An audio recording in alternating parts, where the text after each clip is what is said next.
Okay so hello everyone. Every weekend प्रमाणे या वीकेंडला पण आपण स्टॉक सिलेक्शन आणि वर्ल्ड मार्केट किंवा ओव्हरऑल सेक्टोरियल ओव्हरव्ह्यू आपण बघणार आहोत. वर्ल्ड मार्केट आपण जर बघितलं तर अमेरिकन जे मार्केट आहे नॅसडॅक किंवा डॉव जोन्स हे mildly bullish to sideways to positive आहे. ओके, देन निफ्टी बघूयात नंतर हँगसेंग किंवा म्हणजे हाँगकाँगचं जे मार्केट आहे किंवा डॉलर इंडेक्स आहे, चायनीज जापनीज मार्केट आहेत. सो हे ऑलमोस्ट सगळे फ्लॅट टू पॉझिटिव्ह नोटवर आहेत.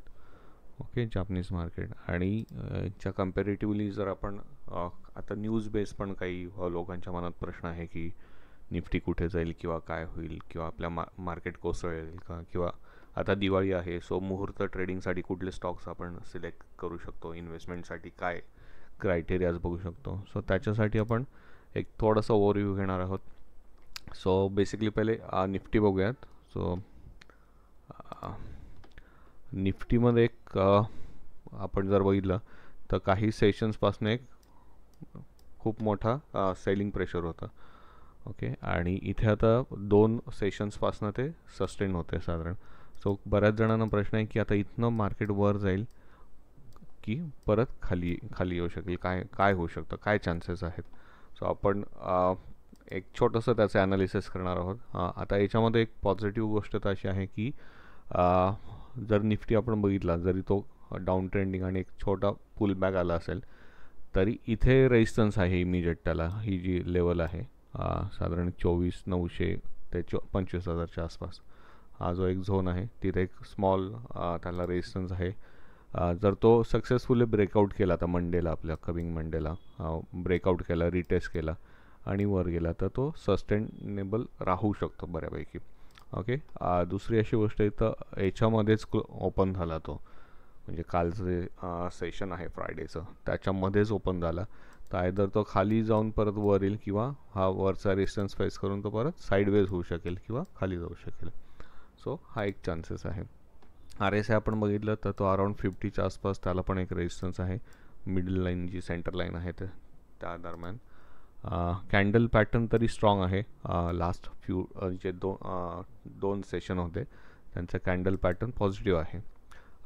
नंतर आपण जर लोज बघितली, डेली टाईम फ्रेम बघतो आता आपण निफ्टीचे लो बघितले तर हायर लो कंटिन्यू चालू आहे निफ्टीचे. म्हणजे आता अजून तरी ते प्रिव्हियस जे मेजर स्विंग लो आहे ते तर ब्रेक केले नाही आहे. सो काइंड ऑफ इथे साईडवेज टू पॉझिटिव्ह असं आपण सध्या ॲनालिसिस करू शकतो. आणि मग हे डेली नंतर आपण एक स्मॉल टाईम फ्रेमवर जाऊन त्याचं प्रिडिक्शन करू शकतो आणि इंट्राडेसाठी प्लॅनिंग करू शकतो. ओके, देन बँक निफ्टी पण मोरल सिमिलर आहे, but compare to Nifty bank Nifty जास्त स्ट्रॉंग आहे असं आपण म्हणू शकतो. ठीक आहे, इथे कन्सोलिडेशन फेज होता आणि RSI अराउंड 60च्या आसपास आला आहे. हा एक स्मॉल हर्डल आहे रेजिस्टन्स जो फ्यू वीक्सपासून म्हणू शकतो आपण आहे. तो जर ब्रेकआउट दिला त्याने विथ बुलिश कॅन्डल तर बँक निफ्टीला पण आपण निफ्टीपेक्षा प्रेफरन्स बँक निफ्टीला देऊ शकतो इंट्राडे ट्रेडिंगसाठी. देन वर्ल्ड मार्केट बघितलं आपण छोटासा ओव्हरव्ह्यू. स्टॉक स्पेसिफिक जर आपण बघितलं तर सेक्टर्स बघू पहिले. तर स्टॉक सिलेक्शन करण्यासाठी काही सेक्टर्स जर बघितला तर मी इथे सेक्टर सगळे ॲड केले जसं आपण सेक्टोरियल ॲनालिसिस करतो. तर सगळ्यात पहिला सेक्टर जो आहे तो मेटल सेक्टर आहे की ज्याच्यामध्ये आपण पॉझिटिव्ह त्याच्यामध्ये सगळं आपला ओव्हरव्ह्यू आहे. कारण आता इथे मंथली, वीकली आणि डेली चार्ट आपण बघतो आहे सेक्टोरियल. तर त्याच्यामध्ये हा जो हर्डल आहे म्हणजे रेजिस्टन्स जो आहे तिन्ही टाईम फ्रेमला, मंथली, वीकली, डेलीला, तर तो मेजर जो हर्डल आहे तो ब्रेक करतो आहे विथ स्ट्रॉंग कॅन्डल आहे तशी बुलिश. आणि RSI पण सपोर्टिव्ह आहे, म्हणजे मंथली, वीकली आणि जो डेली RSI आहे तो स्ट्रॉंग आहे, अबव 60 आहे. सो एक पॉझिटिव्ह साईन आहे मेटल सेक्टरसाठी. जर आपण इन्व्हेस्टमेंटचा विचार करतो आहे तर आपण मेटलला प्रायोरिटी देणार sector wise. Then PSU bank हा जो सेक्टर आहे सेकंड, हा पण स्ट्रॉंग आहे. अगेन त्याच्यामध्ये पण अबव 60 आहे तिन्ही चार्ट्समध्ये.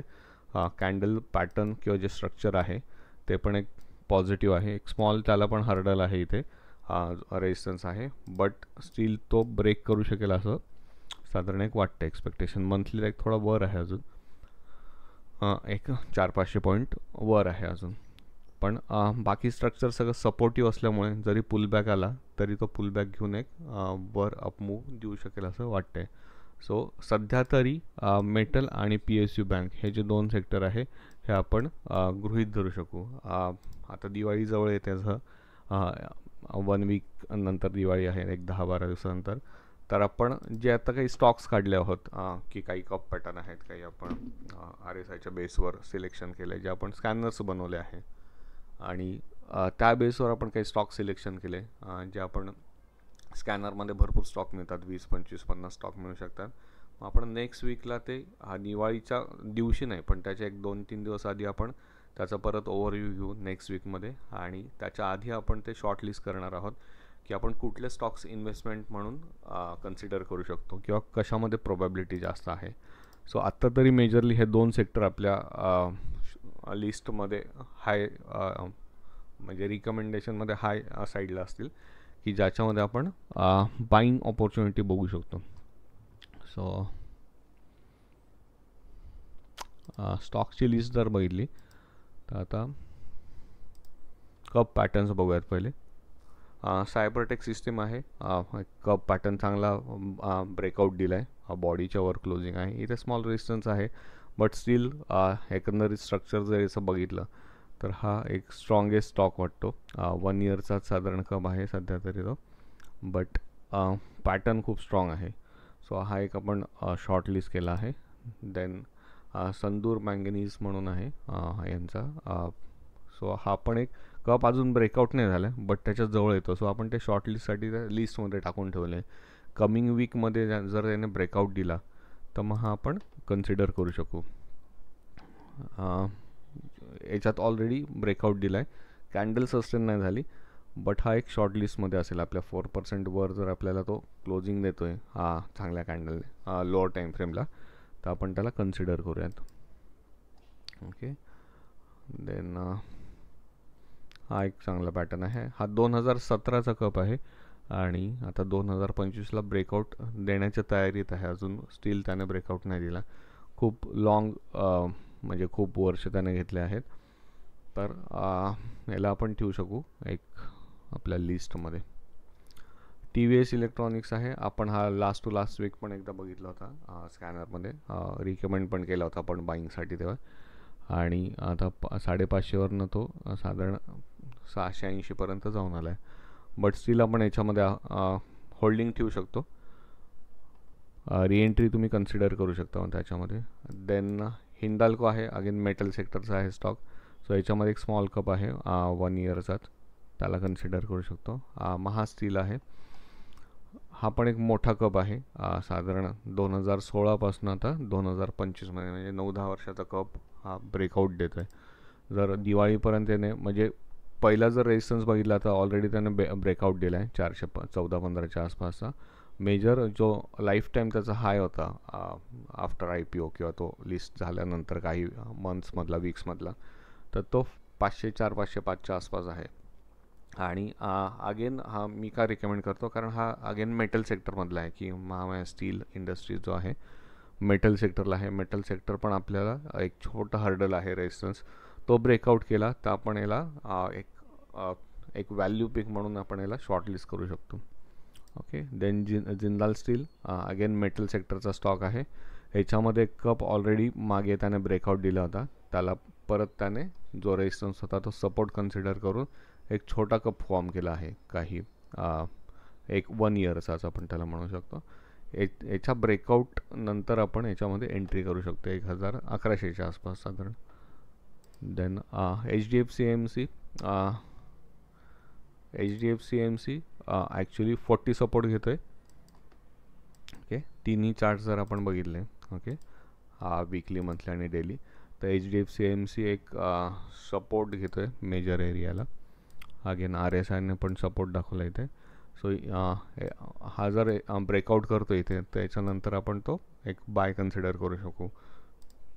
मंथली आणि वीकली दोन्हीमध्ये त्याचा RSI चांगला आहे. आता RSI 40ला सपोर्ट तरी घेतो आहे. सो एक इथे जरी आपण इनिशिएट केला तो त्याचं बाईंग, तरी ही स्मॉल रिस्क आपली असेल. स्टॉप लॉस इमिजिएट त्याच्या स्विंग लोला आपण कन्सिडर करू शकू इथे कुठेतरी. आणि बँकिंग सेक्टर आहे अगेन, जे आपण 2 सेक्टर बघतोय मेजरली, तर त्यातले स्टॉक आपल्याला बऱ्यापैकी फाइंड आउट होते. तुम्ही जर आपण क्रिएट केलेले स्कॅनर रन करत असाल तर तुम्हाला हे साधारण नोटीस होईल की कुठल्या कुठल्या सेक्टरमधले स्टॉक्स येत आहेत. Then again choice international limited same 40 support घेतो आहे with a very bullish candle आहे. याला फॉलो थ्रू मिळतो आहे, वर क्लोज होतो आहे मुव्हिंग ॲव्हरेजचा, तर आपण तो कन्सिडर करू शकू बाईंगसाठी. पेटीएम आपण ऑलरेडी स्टॉक काढला होता कप पॅटर्न, इकडे एंट्री झाली होती त्याची 1106च्या आसपास. इथे एंट्री झाल्यानंतर फर्स्ट टार्गेट हिट होऊन सेकंडच्या जवळ आला होता तो, बट सेकंड हिट झालं.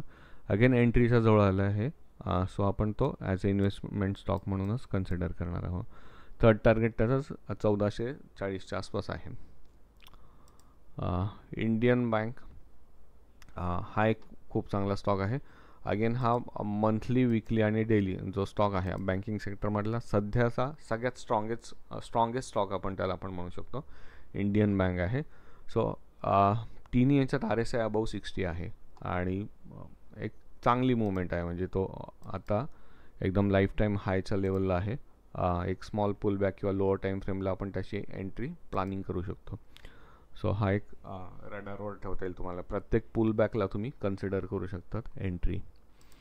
पुनावाला आहे, पुनावाला अगेन तो तिन्ही टाईम फ्रेमला अबाव 60 आणि चांगलं ब्रेकआउट दिलं आहे, very bullish candle. Then AB capital, हा एक कप पॅटर्न पण होता. ओके, कपचा ब्रेकआउट झाला, त्याचा सपोर्ट पण घेतला आणि ब्रेकआउट झाला सक्सेसफुली. देन आत्ता परत काय झालं की तो अबाव 60 क्रॉस करतो आहे RSIला. सो हा एक चांगला आदित्य बिर्ला कॅपिटल जो आहे, AB कॅपिटल इन्व्हेस्टमेंटसाठी एक चांगला स्टॉक असेल. नंतर KIOCL स्कॅनरमध्ये आलेले स्टॉक आहेत हे सगळे. अगेन हा जो स्टॉक आहे हा कप म्हणून पण तुम्हाला कन्सिडर करता येईल.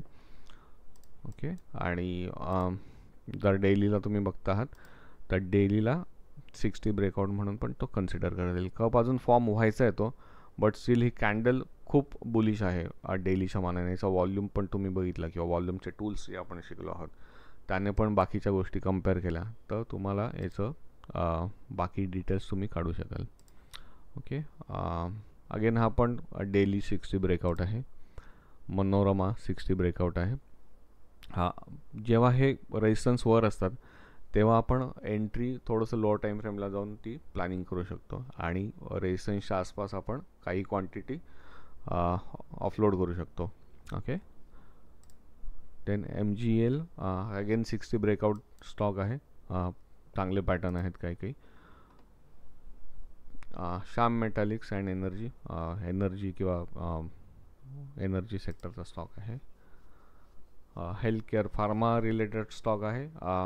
खूप जास्त रिकमेंड नाही करत मी याला, पण कारण फार्मा सपोर्टिव्ह अजून तरी दिसत नाही. बट जर स्टॉकमध्ये मुवमेंट येणार असेल तर आपण याला शॉर्टलिस्ट करून ठेवलं आहे की एक जो स्मॉल हर्डल आहे 1550च्या आसपास, तर त्याने जर ते ब्रेकआउट करतो आहे चांगले याने तो, कारण तिन्ही टाईम फ्रेमेच्या खूप स्ट्रॉंग आहे आता तरी.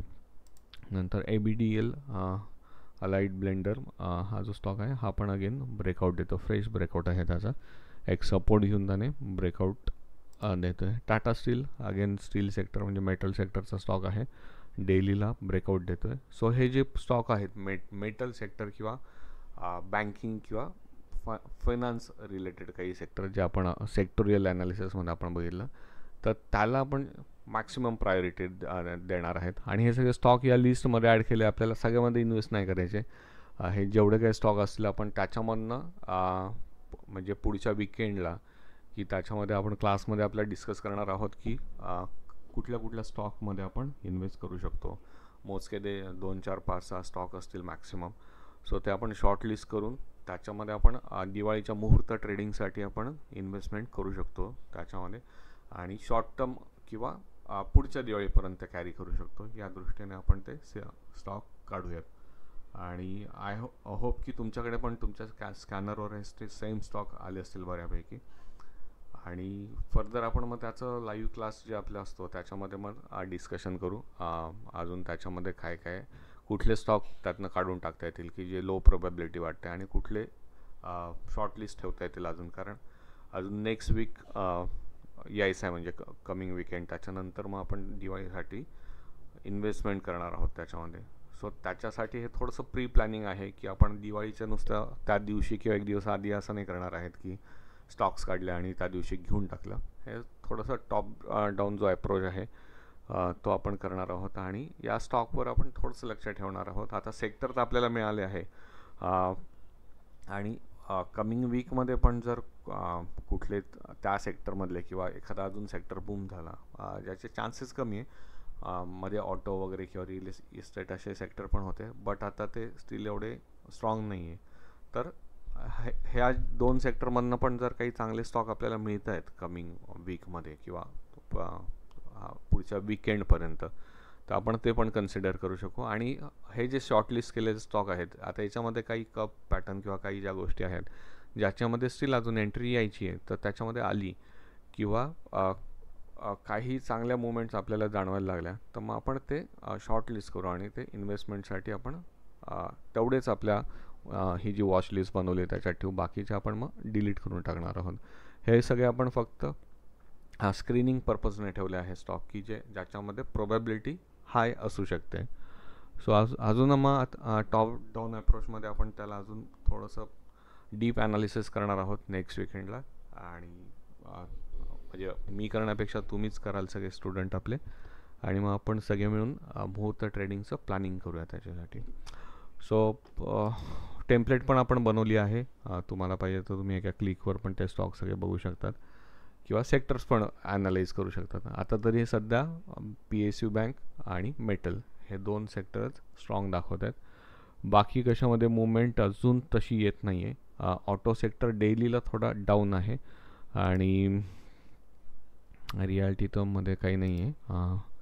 फार्मामध्ये पण काही खास नाही अजून, कारण मंथली पण तो खाली गेला आहे. सो ऑटोमध्ये जर काही आलं इम्पॅक्ट, तर मग आपण तो कन्सिडर करू. आपण एक वीक आहे अजून, त्या वीकपर्यंत काही मुवमेंट येते का बघूयात. MNC एक आहे मल्टीनॅशनल कंपनी, बट जसं अमेरिकेचं आणि इंडियाच्या अशा ज्या काही न्यूज चालू आहेत, तर IT आणि या बाकी कंपन्यांवर अजून तरी पॉझिटिव्हली काही झालेलं नाही आहे न्यूज बेस. सो म्हणून मग ते सेक्टर आपण थोडेसे अजून कन्सिडर नाही केलेले आहे.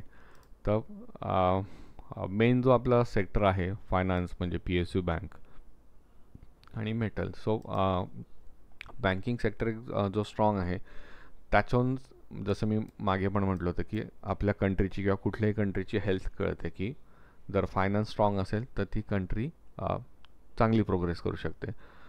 सो अजून तरी प्रेशर असं ॲज सच नाही आहे बँकिंग सेक्टरवर. आणि बघूयात, म्हणजे आपण जे काय निफ्टी बँक निफ्टीचं पण जे ॲनालिसिस केलं आहे की याच्यावर जर ब्रेकआउट मिळतो याला साधारण रफली 25,000च्या वर म्हणा तुम्ही, तर 25,000च्या वर निफ्टी जर सस्टेन होतो आहे तर एक आपल्याला परत एक बुल साईड एक रॅली बघायला मिळू शकते. इथे आता कारण जिथे आहे निफ्टी इथे एक स्मॉल हर्डल आहे, आणि तिकडनं जर साईडवेज ओपन होऊ शकतो कमिंग वीकमध्ये मंडे ऑनवर्ड्स, कारण अजून डेलीला तेवढा स्ट्रॉंग RSI नाही आहे सपोर्ट. कॅन्डल पॅटर्न फक्त स्ट्रॉंग आहे, बट स्टील तो अंडर रेजिस्टन्स आहे. ही जी गॅप होती, गॅप इथे मार्क केली आहे मी, तर त्या गॅपवर येऊन तो थांबला आहे. तर त्या गॅपपासनं जर तो तिथेच ओपन झाला तर मग तो साईडवेज किंवा तो एक पुल बॅक छोटा घेऊ शकेल. जर त्या गॅपच्या वर ओपन होतं गॅप अप होऊन, तर मग ती एक चांगली रॅली परत मूव्ह होऊ शकेल. त्याच्यावर ही गॅप आहे पण ती ऑलरेडी फील झालेली. तर त्याच्यामुळे आत्ता तरी इथे इमिजिएटली रेजिस्टन्स नाही जर तो गॅपअप झाला तर. सो या सगळ्या गोष्टी आपण कन्सिडर करून मंडेचा ट्रेड प्लॅन करणार आहोत. सो एवढंच या वीकमध्ये. परत आपण नेक्स्ट वीकमध्ये सगळे जण ॲनालिसिस करू आणि इन्व्हेस्टमेंटसाठी जे काही दिवाळी मुहूर्त आपल्या क्लासमध्ये आपण करणार आहोत इन्व्हेस्टमेंट पर्पजने, तर त्याच्यासाठी आपण प्लॅनिंग करूयात. So that's guys. Okay, good bye.